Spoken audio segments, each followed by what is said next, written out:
Olá, torcedor alvirrubro que acompanha o canal do Anderson Batista, sejam muito bem-vindos.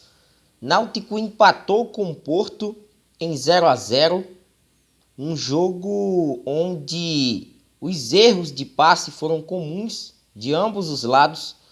As duas equipes protagonizaram também um jogo de muitas chances desperdiçadas, principalmente pelo lado alvirrubro. E no fim das contas, um resultado que não interessou a ninguém, né? Acredito que o Porto saiu satisfeito de campo, muito por esse pontinho conquistado, longe de casa. Já é a segunda equipe da capital com a qual o Porto, né, trava no campeonato. Tem uma ótima defesa, apenas um gol tomado até então, né? E na base da sua defesa vai aí construindo uma campanha cheia de empates, mas ali se mantendo no grupo que neste momento está se classificando para as quartas de final do Pernambucano. Para o Náutico, um resultado ruim, em casa, diante de seu torcedor, com muitas críticas a serem feitas à atuação da equipe do técnico Dado Cavalcante. A gente analisa agora o que foi esse jogo entre Náutico e Porto, esse empate em 0-0 nos aflitos. Se inscreve no canal, é importante a sua inscrição, vem aqui embaixo, se inscreve no canal do Anderson Batista, ativa o sino das notificações, deixa o teu like e, claro, comenta à vontade. Um jogo onde o Náutico começou dando as cartas, era o esperado, né? Nitidamente a equipe em casa tomaria essa postura, né, de buscar, né, o seu resultado ainda nos 45 minutos iniciais. E se mostrou tecnicamente bem melhor, trocando mais passes, mas o Náutico tinha uma dificuldade. O Náutico não conseguia penetrar na defesa do Porto, válida até a tentativa de adiantar as linhas para dificultar a saída da equipe visitante, mas quando o Porto percebeu que o Náutico estava tomando essa postura, não saiu mais com a posse de bola de seu campo defensivo. Arriscou mais na base dos lançamentos, né, até mesmo para que pudesse afastar um pouco mais esse Náutico, e na base ali do seu centroavante, né, o Tarcísio, ex-Náutico, também de jogadores de ataque, o próprio Danilo também no meio de campo, pudesse segurar aquela bola a ponto de recuar esse Náutico, de recuar as linhas do Náutico a ponto de evitar, né, esse Náutico mais adiantado. Funcionou, de uma certa forma, porque o jogo tornou-se mais equilibrado, as equipes tiveram chances, foram 13 chances, somando aí as tentativas de Náutico e Porto no primeiro tempo, mas apenas duas ao gol. Náutico só teve uma, até que foi com o Souza, na finalização, que o goleiro do Porto fez uma bela defesa. Fora isso, as finalizações do Náutico, todas elas foram para fora. De um Náutico que teve Vitor Ferraz mais uma vez por dentro, né? Essa exposição da defesa segue, né? Com a Nilson, ora zagueiro, ora lateral. Diego Matos errando bastante pelo lado esquerdo, uma baixa considerável na zaga, né? Com a ausência do Denilson. Denilson provavelmente ali com um problema na posterior, né? Da coxa, me pareceu estiramento, quem sabe até lesão grau 1. O departamento médico do Náutico vai dar um aval em relação ao jogador. Deixou o campo para a entrada do Odivan. Náutico sente, né? Até porque o Denilson também é um importante atleta dessa zaga já tão falada pelo torcedor alvirrubro. E as chances, né? O Náutico, para mim, não era para ter entrado com o Regis Tossati. Tossati, para mim, era para ter sido uma opção de segundo tempo, né? Quem sabe é uma oportunidade logo de cara para o Gabriel Santiago, que, em suma, poderia parecer taticamente o que Matheus Carvalho poderia fazer na equipe, né? O Matheus Carvalho sentiu no aquecimento, não entrou, o Regis Tossati ganhou a vaga de titular, teria entrado com o Gabriel Santiago e no segundo tempo com o Regis Tossati.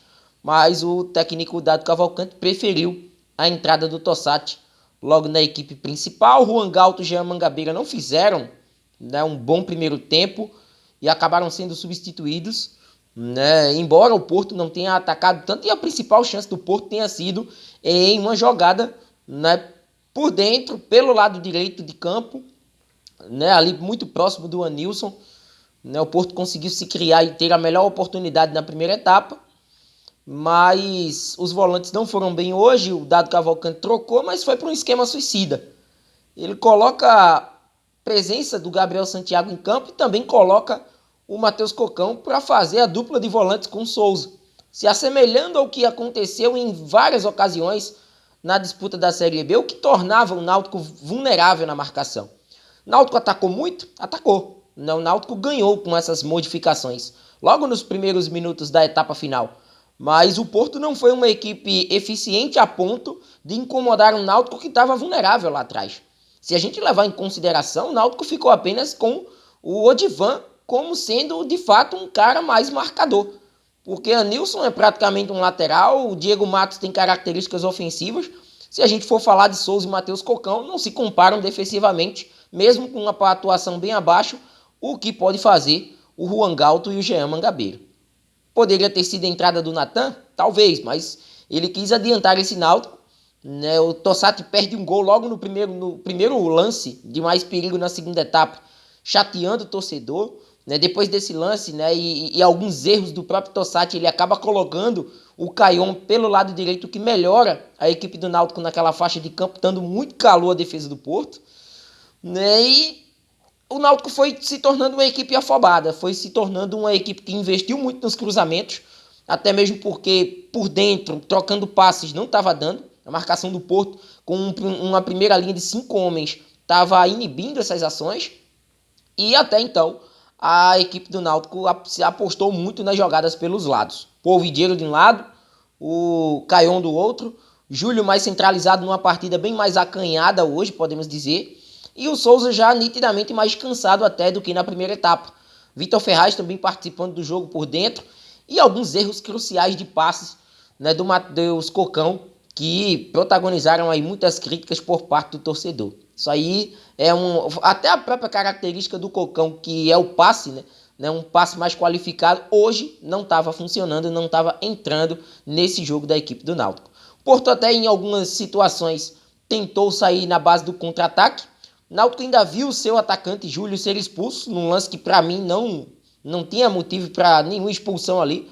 Uma trombada normal, né, encontrão ali de jogador, um batendo no outro, mas o amarelo ali estava de bom tamanho para os dois até, né, pelo tipo de confusão que foi gerada na situação, mas nada para um cartão vermelho. O Náutico fica com um a menos, né, a gente percebe que a equipe sente, né, porque com a igualdade numérica o Náutico poderia crescer e buscar ali nos 8 minutos de acréscimos dados pelo árbitro essa possibilidade de uma vitória ali no abafa, mas com um a menos ficou mais complicado e o Náutico não conseguiu esse placar. Ainda entrou Fernando Neto, mas pouco contribuiu também, o jogo já estava ali se encaminhando para um Porto coeso na marcação, né, já valorizando esse ponto, e o Náutico muito afobado, exacerbado na tomada de decisão, e ficou à mercê dos muitos erros que foram protagonizados ao longo da partida, né, e as chances desperdiçadas durante os 90 minutos também. O Náutico carece de um cara que possa, num jogo como esse, decidir. Né, e pode ser, quem sabe esse cara já é, né, que vem a ser anunciado ainda nesta semana pelo Alvirrubro como um novo jogador. Próximo jogo do Náutico contra o CRB, final de semana, Copa do Nordeste, Júlio joga, né, até porque a expulsão foi pelo Pernambucano. E mais detalhes sobre o Náutico ao longo da semana a gente vai trazendo aqui no canal do Futebol Pernambucano, o canal do Anderson Batista. Até mais!